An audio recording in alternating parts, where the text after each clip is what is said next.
ada rumah di kampung. Beruntung kita, alhamdulillah, karena kita tinggal di kampung. Yang di Jakarta kini mulai panik. Yang di Jakarta kini mulai panik. Pedagang-pedagang di Jakarta, yang di Tanah Merah, apa? Tanah Abang. Abu baru pulang dari Tanah Merah. Yang di Tembilahan itu kan ada Tanah Merah. Jo perahu kami ke situ 1 jam. Tanah Merah lo tersebut tembok. Tanah Abah yang Tanah Abah belum. Tanah Abang mengatakan parik keadaan kini. Iya, seteres ya. Orang nang kayunya ampe payah ambo maituang kayu juga kini langkah tangan. Patang kau doa masuk Ustaz 80% usaha ambo mati. 80% itu sebulan lapeh. Kini tabak aku lah tambah tak tungkui. Itu bukan hanya muslim, non muslim. Singapura, apa tahu Singapura? Saya tidak tahu. Mata uangmu mahal. Dolar Singapura, 1 dolar Singapura itu sama 10.000 piti awak. Ya, cie angko di nyonya 5 angko di awak. Singapura bulan yang lalu resmi resesi. Apa resesi itu Ustaz? Resesi sejenis onde-onde. Kok ada yang tidak tahu apa itu resesi? Resesi adalah peristiwa di mana negara tersebut mengalami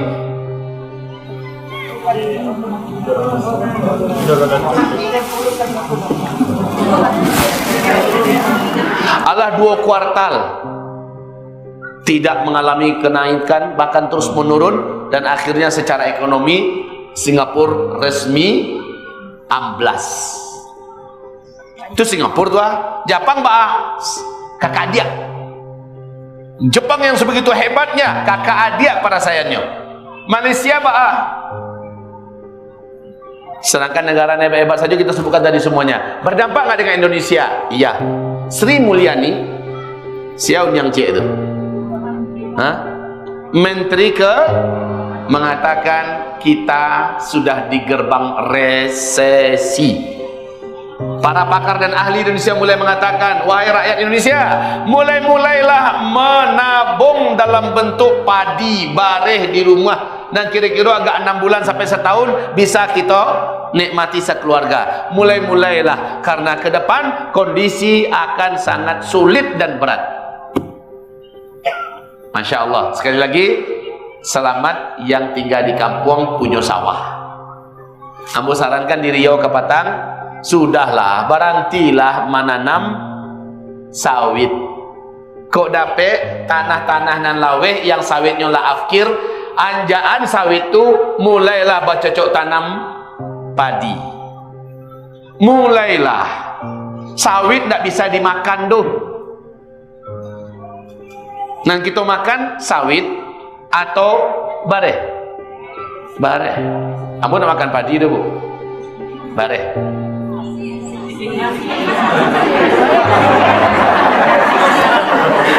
Ayo, yuk payah ngecek orang Minang tak? Orang Minang kok cadia.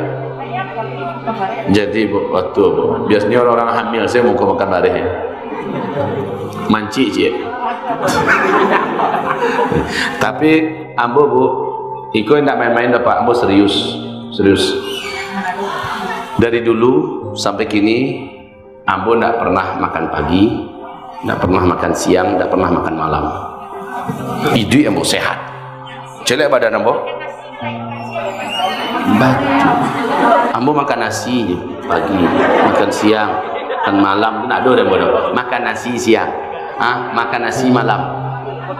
Ikut ndak makan siang mana? Ndak nyambo. Makan siang mana? Indak nyambo.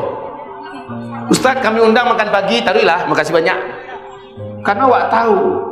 Nanado adalah makan nasi, makan lontong, makan itu bisa tuh. Banyaklah Bapak Ibu yang kami muliakan. Masuk kita pada kaji. Bahas susahnya Nabi Muhammad sebelum hijrah. Wak sedang memperingati tahun hijriah. Bahas susahnya Nabi Muhammad sebelum hijriah. Puncak susah. Nah kini awak sedang menuju kepada susah. Susah. Dan besok aku tak susah saja dah Bu, tapi susah. Itu namanya adalah pakai tasdid, syusyah, yang akan kita hadapi ke depan. Tapi tidak apa-apa. Fa inna ma'al usri susah awak besok ko, insyaallah sudah tu lapang lah. Dua kali Allah menyampaikan di ayat, susah awak sudah tu lapang balik. Sama di akhir zaman ada spidol ada di mana kau nulis. Ndak ada Pak. Jadi Bapak Ibu yang kami muliakan, Islam ini akan mengalami susah 2 kali di bumi. Lalu setelah itu Islam akan mengalami senang 2 kali di bumi. Di mana Islam mengalami susah 2 kali di bumi? Sejak Nabi Adam sampai Nabi Muhammad, agama itu cieknya, agama Islam. Ya, maka Ibrahim Yahudiyya wala Nasraniyya. Ibrahim itu bukan orang Yahudi, bukan pula orang Nasrani. Walakin kana hanifan muslima. Ibrahim adalah sosok yang sangat mulia akhlaknya, muslim. Jadi Ibrahim itu adalah muslim. Adam, Idris, Nuh, Hud, Saleh, Ibrahim. Ibrahim digelari bapaknya para nabi-nabi. Jadi agama Yahudi ini tidak ada, agama Nasrani itu tidak ada. Seluruh agama cuma satu, agama Islam. Wahai Bapak Ibu yang kami muliakan, sekarang di dalam Islam ini kita mengalami 2 kali kesulitan dan Allah menjanjikan 2 kali kemudahan. Camkan ikut baik-baik. Mungkin sekali ikut Bapak Ibu baru mendengar. 2 kali kesusahan bagaimana? Sebelum Nabi Muhammad diutus, seluruh kehidupan orang-orang yang beragama Islam di muka bumi di puncak susah. Lalu diutuslah Nabi Muhammad. Itu susah yang pertama. Nabi Muhammad masih melanjutkan susah itu di Mekah. Sampai-sampai nak dun ke dimakan lah, nak dun ke diminum lah di Mekah. Di embargo beliau 3 tahun lamanya. Ya betul Pak. Astagfirullah, ambo mau Jawa Seminang situ tadi ya.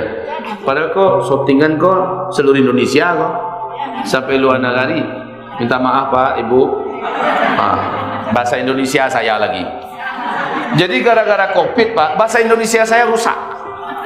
Saya berceramah di depan orang Minang, akhirnya bahasa Indonesia saya mulai terkooptasi dengan bahasa Indonesia orang Minang.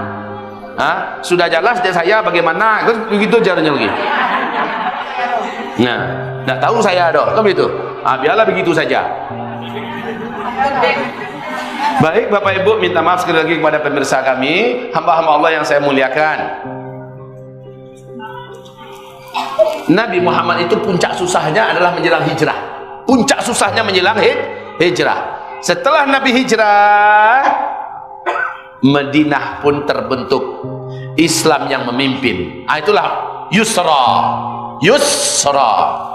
Mulai Nabi Muhammad memimpin Madinah, para sahabatnya menjadi manusia-manusia hebat. Nabi meninggal dunia, Abu Bakar melanjutkan. Setengah bumi dikuasai oleh Islam. Abu Bakar meninggal dunia, Umar bin Khattab melanjutkan.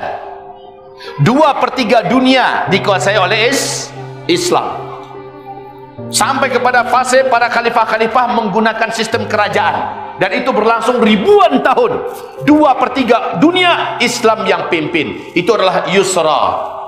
Dan di penghujungnya kembali mengalami usra. Ingat dalam ayat fa inna ma'al usri, satu kali baru, yang kedua lagi inna ma'al usri yusra. Setelah khilafah Islamiyah Al-Uthmaniyah runtuh di Turki oleh Mustafa Kemal Pasha.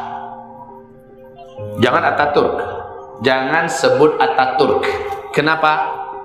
Karena Ataturk adalah gelar keagungan dan gelar yang paling istimewa untuk pahlawan yang sangat agung di Turki. Sementara Mustafa Kemal ini penghancur khilafah Islamiyah. Apakah berhak dia mendapatkan gelar Ataturk? Tidak berhak. Pasha. Runtuhlah khilafah Islamiyah. Sejak itu Islam memasuki fase keempat. Ya, Islam memasuki fase keempat. Fase keempat adalah fase kegelapan. Fase pertama Islam Nabi yang memimpin. Fase kedua para khalifah-khalifah yang mulia. Fase keempat para khalifah menggunakan sistem kerajaan, dan ini ribuan tahun. Setelah itu fase keempat, fase ketiga tadi, fase para khalifah menggunakan sistem kerajaan. runtuh khilafah Islam yang Utsmaniyah, selesai. Fase keempat di mana Islam tidak memimpin di mana-mana untuk dunia ini. Negeri-negeri muslim banyak. Arab itu masih negeri muslim, Malaysia negeri muslim, Brunei